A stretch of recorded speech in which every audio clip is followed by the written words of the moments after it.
So hello everyone, आप लोग का फिर से स्वागत है मैं इस कोडेक्स सीरीज में, जहाँ पे हम लोग जीरो से प्रोफेशनल तक वेबसाइट डेवलपमेंट सीख रहे हैं। वेबसाइट डेवलपमेंट सीखना, जीरो से प्रोफेशनल मतलब कि वेबसाइट डिजाइनिंग सीख रहे हैं, जहाँ से अगर किसी का बेसिक क्लियर भी नहीं है तो हम लोग बेसिक्स भी सीख रहे हैं और उसके बाद धीरे धीरे धीरे धीरे हम लोग प्रो तक जाएंगे और एकदम डीप तक जाके हम लोग इसको लर्न करेंगे, प्रैक्टिस करेंगे एंड बहुत सारी चीज़ें हम लोग इस सीरीज में करने वाले हैं। तो जिन जिन लोगों ने इस सीरीज को शुरू से नहीं देखा है वो पहले शुरू से वीडियो देखते आ रहे, तो आपको ये ज़्यादा समझ में आएगा, क्योंकि मैंने लास्ट की वीडियो में HTML का स्ट्रक्चर समझाया था, जहाँ पे मैंने बहुत सारी चीज़ें बताई थी। टैग्स कितने प्रकार के होते हैं, पेयर टैग क्या होता है, कंटेनर टैग क्या होता है, and there are lots of thing we cover in the last video. तो आज की वीडियो में हम लोग क्या क्या करने वाले हैं, तो आज के वीडियो में हम लोग ये तीन चीज़ों के बारे में पढ़ेंगे। बेसिकली प्रैक्टिस करेंगे इन तीनों चीज़ से रिलेटेड, ताकि हम लोग ज़्यादा समझ पाए। तो सबसे पहले आता है पैराग्राफ। अब पैराग्राफ किसको बोलते हैं वो देखेंगे। तो आप लोग जैसे इंग्लिश पढ़ते हो तो एक ग्रुप ऑफ सेंटेंस, मतलब बहुत सारे सेंटेंस का जो ग्रुप होता है उसे हम लोग पैराग्राफ कहते हैं। तो हम लोग उसे भी पैराग्राफ कह सकते हैं। तो HTML में हम लोग कैसे यूज करेंगे वो देखेंगे। उसके बाद हेडिंग्स होता है। तो हेडिंग ऐसे आपने कॉपी में देखा होगा, जो भी हम लोग बहुत बड़ा बड़ा टेक्स्ट में लिखते हैं, डैश डैश डैश डैश, और वो जो सबसे ऊपर में रहता है हम लोग उसको बोलते हैं हेडिंग, कि ये हेडिंग दे दो, उसके नीचे पैराग्राफ लिखना। उसी तरीका से हम लोग वेबसाइट में भी करते हैं। उसके बाद होता है लिंक्स। लिंक्स भी हम लोग ऐड करेंगे, जैसे कि अगर मेरे को एक वेबसाइट से दूसरे वेबसाइट में जाना है, एक इमेज को क्लिक करके दूसरे वेबसाइट पे चल जाना है, तो ये सारी चीज़ें भी हम लोग आज के वीडियो में कवर करने वाले हैं। तो बेसिकली आज ये तीन चीज़ें हम लोग जो है वो आज के वीडियो में प्रैक्टिस करेंगे। हम लोग प्रैक्टिस ज़्यादा करेंगे और थ्योरी कम पढ़ेंगे। मैं हर एक वीडियो में कहता हूँ कि आप जितना ज़्यादा से ज़्यादा हो सके उतना ज़्यादा प्रैक्टिस करिए। थ्योरी अगर नहीं समझ में आता है तो मत समझिए ना, आप प्रैक्टिस करिएगा। आपको आता है बनाना तो आपसे थ्योरी कोई नहीं पूछेगा, आप थ्योरी अपने आप सीख जाओगे प्रैक्टिस करते करते। तो अब चलते हैं स्क्रीन पे, और स्क्रीन से आने से पहले आपको पता है क्या करना है। चैनल को सब्सक्राइब और वीडियो को लाइक कर देना है और नोटिफिकेशन ऑन कर लेना, क्योंकि मैं जब जब अपडेट करूंगा, जब जब कोई सीरीज, इस सीरीज में कोई नया वीडियो लॉन्च करूंगा, तो आपको जरूर पता चलना चाहिए कि ये वीडियोस आ गया। अब चलो मैं देख लेता हूँ। तो अब चलते हैं स्क्रीन पे। तो अब हम लोग स्क्रीन पे आ चुके हैं, तो अब बिना कोई देरी के साथ स्टार्ट करते हैं हम लोग क्या क्या आज करने वाले हैं। तो मैंने जैसा कि इंट्रो में बताया था कि आज हम लोग पैराग्राफ, हेडिंग एंड लिंक्स जैसे टॉपिक्स के ऊपर बात करेंगे, प्रैक्टिस करेंगे, and there are lot of things जो आज हम लोग करने वाले हैं। तो आज का वीडियो बहुत ज़्यादा इंटरेस्टिंग होने वाला है, तो लास्ट तक एकदम आराम से पेशेंस से बैठे रहिए, प्रैक्टिस करते रहिए जैसा मैं कर रहा हूँ वैसा। तो सबसे पहले हम लोग एक फ़ाइल बना लेंगे कोडेक्स सीरीज़ के अंदर। कहीं पे भी आपको एक फ़ोल्डर बना लेना, जैसा कि हम लोग पिछले वीडियो से करते आ रहे हैं, वीडियो 4 के नाम से। ओके, उसके बाद इसके अंदर आ जाना है, आपको इसको ये VS कोड से ओपन कर लेना है, राइट क्लिक करके सबसे ऑप्शन आ जाएगा। उसके बाद आपको 3 ठो फाइल क्रिएट करना है, जैसा कि हम लोग ने लास्ट वीडियो में भी किया था। index.html, उसके बाद style.css, उसके बाद आपको जनरेट कर लेना है जावा स्क्रिप्ट डॉट सबसे पहले स्क्रिप्ट डॉट जी एस, जहाँ पे हम लोग जावा स्क्रिप्ट का कोडिंग सारा लिखेंगे। उसके बाद आता है style dot C S S, जहाँ पे हम लोग style dot C S S का मतलब जितने भी स्टाइलिंग पार्ट है वो सारा इसके अंदर लिखेंगे। उसके बाद इंडेक्स, जो अभी हम लोग करने वाले हैं, और ये बाकी सब जो स्टाइल और जावा स्क्रिप्ट है वो आगे की वीडियोज़ में हम लोग देखेंगे। तो सबसे पहले हम लोग ये एक्सक्लेमेटरी साइन करके ये इंटर दबा देंगे, तो हम लोग के पास वाइलर प्लेट कोड आ जाएगा। उसके बाद यहाँ पे आपको टाइटल में दे देना है कुछ ऐसे। आज हम लोग बुक मार्क वेबसाइट बनाने वाले हैं, बुक मार्क वेबसाइट। उसके बाद जैस लर्न विद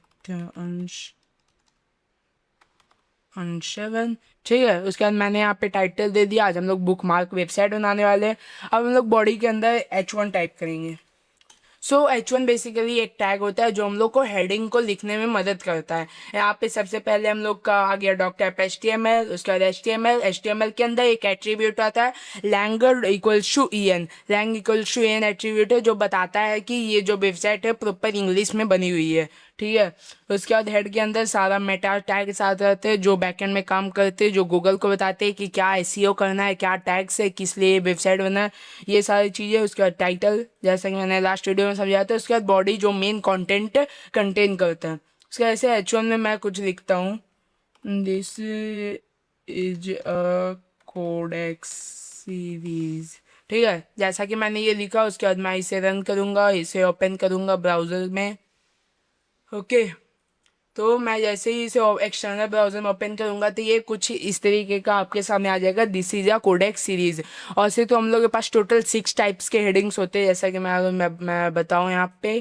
तो यहाँ पे आपको कर लेना है alt shift plus down arrow, जैसे ये दबाएंगे आपके पास सेम वो लाइन जो डुप्लीकेट होकर सेकेंड लाइन में आ जाएगा। ये एक शॉर्टकट होता है, उससे तो बहुत सारे शॉर्टकट होते हैं, जैसे कि अगर मैं एक शॉर्टकट और बताऊँ VS कोड का, अगर आप अल्ट दबाए रखते हो और कहीं पे भी क्लिक करते हो तो आपके पास मल्टीपल ये एरोज आ जाते हैं कि आप मल्टीपल जगह पे एक साथ टाइप कर सकते हो। जैसे मैं यहाँ पे ए दबाऊंगा तो यहाँ पे भी ये टाइप होगा, यहाँ पे भी ये टाइप होगा।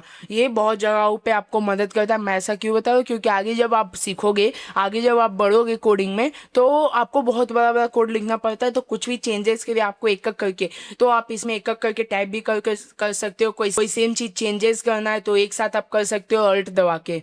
ओके, उसके बाद अब मैं अल्ट यहाँ पे हटा देता हूँ। उसके बाद 1 2 3 4 5 6 टैग्स मैंने जनरेट करवा लिए। अब मैं यहाँ पे एक अल्ट क्लिक करके उसके बाद यहाँ पे क्लिक करता हूँ, बैक स्लैश दबा के H2 कर देता हूँ इसको H3 और से सब में कर देता हूँ H3। उसके बाद इसमें भी कर देता हूँ H4। ओके, एक सेकंड। ओ ओके ओके ओके, मैंने एक्चुअली विंडोज़ दबा दिया था। H4, और उसके बाद आपको क्लिक करना है यहाँ पे H5। मतलब जैसे कि एक पैराग्राफ है, मतलब एक पूरा वेबसाइट है, उसके अंदर सबसे पहले आपने हेडिंग दिया, उस हेडिंग के अंदर आपको एक और हेडिंग देना है तो आपने H2 को यूज कर लिया। उस H2 के अंदर भी आपको एक और हेडिंग देना है तो आपने H3 यूज कर लिया। तो इस प्रकार से हम लोग हेडिंग्स का यूज करते हैं। उसे H6 का बहुत कम ही यूज आता है। ऐसे कि मैं यहाँ पे H6 दे देता हूँ, एक सेकंड। ओके, गड़बड़ हो गया। हाँ, अब मैं यहाँ पे दे देता हूँ H6। अब हम लोग अगर अपने वेबसाइट को देखें तो कुछ इस तरीक़ा से आपके सामने आ जाएगा। इसको एक्सटर्नल ब्राउज़र में ओपन कर लेते हैं तो आपके सामने कुछ इस तरीके से आ जाएगा। तो देख सकते हैं कि ये जो यहाँ पे code, this is a codex series है, जो H6 में मैंने टाइप किया था वो बहुत ज़्यादा छोटा हो गया है, इसलिए हम लोग जल्दी H6 का यूज़ नहीं करते। लेकिन अक्सर वेबसाइट में SEO के टाइम पे आपको ये बहुत ज़्यादा ध्यान रखना पड़ता है कि जहाँ पे आप H1 शुरू कर रहे हो एक पैराग्राफ के ऊपर, अगर उसी के अंदर आपको एक और हेडिंग देना है तो आप H2 का ही यूज करते हो ज़्यादातर। ठीक है, ऐसे SEO में भी बहुत ज़्यादा ये काम करता है। उसके बाद आप लोग पी टैग यूज करके यहाँ पे पैराग्राफ भी दे सकते हो, ऐसा कि मैंने यहाँ पे इंटर दबाता हूँ, पी लिखता हूँ। अब आप यहाँ पे पैराग्राफ, बहुत सारे पैराग्राफ यहाँ पे यूज कर सकते हो, टाइप कर सकते हो। यहाँ पे मैं आपको VS कोड के एमिट का एक ट्रिक बताता हूँ। अगर आप लोरेम लिखते हो, लोरेम लिखने के बाद आपको जितना भी वर्ड, फेक वर्ड चाहिए, जैसे कि मैंने यहाँ पे लोरेम 10 लिखा, मैंने एक सेकेंड, लोरेम 10 लिख के मैंने जैसे ही इंटर दबाया तो मेरे पास 10 फेक वर्ड्स आ गए। अब ये वर्ड्स हम लोग कहाँ पे यूज़ करते हैं, जब हम लोग क्लाइंट्स के लिए वेबसाइट बना रहे होते हैं तो उन्हें सिर्फ टेम्पलेट चाहिए होता है, तो हम लोग उतना सोचने नहीं जाते कि यहाँ पे क्या पैराग्राफ ऐड करूँ इस इमेज के नीचे, तो हम लोग लोरेम का यूज कर लेते हैं ताकि बाद में जो ये क्लाइंट है वो अपने से एडिट कर सके, अपने से टेक्स्ट जो है वो चेंज कर सके। ठीक है, तो जैसे कि मैं यहाँ पे कितना भी दे सकती हूँ, जैसे लोरेम मैंने दे दिया 50, तो मेरे पास 50 वर्ड्स का जो है एक पैराग्राफ तैयार हो जाएगा। अगर मैं यहाँ पे देखूँ तो यहाँ पे मेरे पास 50 वर्ड्स का जो है पैराग्राफ तैयार हो गया है। एक सेकेंड, मैं आपको दिखाता हूँ। ये रहा, मैं 50 वर्ड का जो है वो पैराग्राफ जो है वो तैयार हो गया। ये रहा, कुछ इस तरीक़ा से आपको शो होगा।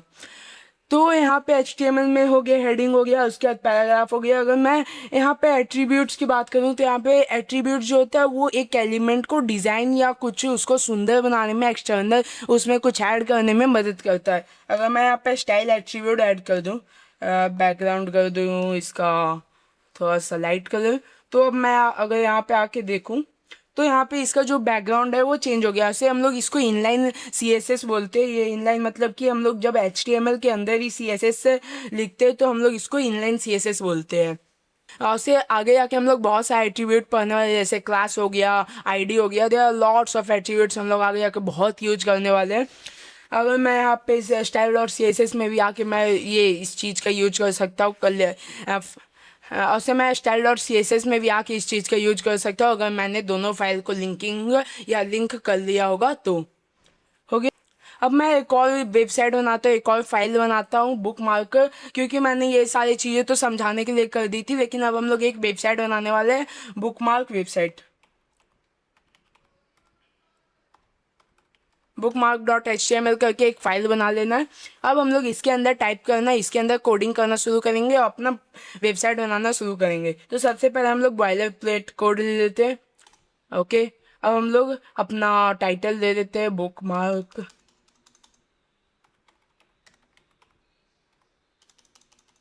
एक सेकेंड। ओके, अब मैंने यहाँ पे टाइप कर दिया बुक मार्क वेबसाइट। अब हम लोग अपना बॉडी के अंदर सारा कंटेंट डालना शुरू करते, क्योंकि हम लोग जब भी कोई नया वेबसाइट बनाते तो ज़्यादातर हम लोग बॉयलर प्लेट कोड के साथ कुछ ज़्यादा छेड़छाड़ नहीं करते, सिवाय अगर हम लोग को फाइल लिंकिंग करना हो। तो अगर फाइल लिंकिंग करना होता है तो हम लोग यहाँ पे टैग ऐड करते हैं, लिंक का, स्टाइल का, या ये जावास्क्रिप्ट का, ये सब का। अब हम लोग स्टार्ट करते हैं वेबसाइट बनाना। तो जैसा कि अभी हम लोग ने हेडिंग देख लिया एंड पैराग्राफ्स देख लिए, हम लोग इस वीडियो में लिंक्स भी देखने वाले थे, लेकिन कुछ रीजंस के कारण वीडियो लंबा जा रहा था। इस कारण हम लोग जो है वो लिंक्स को अभी थोड़ा सा इग्नोर कर देते। अगले वीडियो में हम लोग लिंक्स के बारे में देखेंगे और अगले वीडियो में हम लोग लिंक्स का ज़्यादा प्रैक्टिस करेंगे, हेडिंग्स और पैराग्राफ्स का भी। अगले वीडियो में हम लोग एक वेबसाइट बनाएंगे, बुकमार्क वेबसाइट, जहाँ पे हम लोग लिंक्स का यूज़ करेंगे और उस लिंक्स के ऊपर आप अलग अलग वेबसाइट ऐड कर सकते हैं। There are lots of things जो हम लोग अगले वीडियो में करने वाले हैं। तो आज का वीडियो का एंडिंग हम लोग यहीं पे करते हैं। जब तक के लिए फॉलो लर्न विथ हंस7, सब्सक्राइब माय यूट्यूब चैनल। अगर आपको ये कोडेक्स सीरीज अच्छा लग रहा है तो नोटिफिकेशन ऑन कर लेना, क्योंकि मैं जब भी अपडेट करूँगा तो आपको पता चल जाना चाहिए। तब तक के लिए बाय।